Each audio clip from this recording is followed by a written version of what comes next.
একটা সময়ে পেঁপে ছিল ভীষণ অপছন্দের একটা জিনিস। পেঁপে খেতে বললে প্রচণ্ড রাগ হতো, মার ওপর কেন বাবার ওপর কেন। আর রাগ হতো বলে খাবো না, চোখ মুখ বাঁকিয়ে পেঁপেটা খেতাম। আর মা বাবা তখন বলতো যে হ্যাঁ, ভালো জিনিসটা কেন খাবি, ভালো জিনিস খেলে শরীর ভালো হয়ে যাবে। তাই তখন আসলে গুণাগুণ তো বুঝতাম না, শুধু টেস্ট বুঝতাম।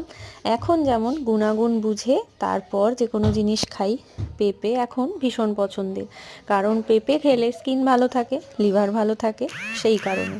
তো যাই হোক, বাজার থেকে এনেছিলাম, তো আধ পাকা ছিল, ভাবছিলাম হয়তো আর কয়েকদিন রাখলে পাকবে, কিন্তু দেখলাম উনি না পেকে একটুখানি আবার পচতে শুরু করেছেন। তো তার জন্য তাড়াতাড়ি করে কেটে নিলাম। ভীষণ যে মিষ্টি ছিল তা নয়, অল্প একটুখানি মিষ্টি ছিল, তবে খেতে ভালোই লাগছিল।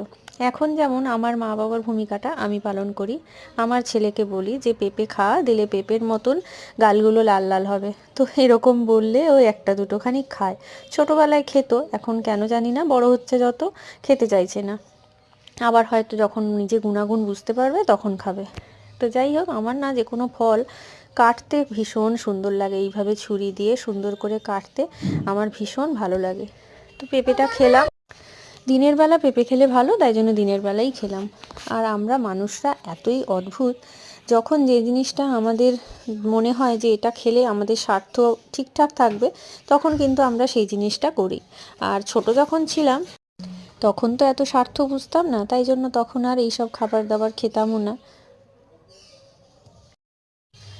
ওপর থেকে একটুখানি বিট নুন দিয়েছি, তারপর খেলাম, বেশ ভালো লাগলো। নুনটা দিয়েছিলাম বলেই পেঁপের টেস্টটা একটুখানি ভালো লাগলো।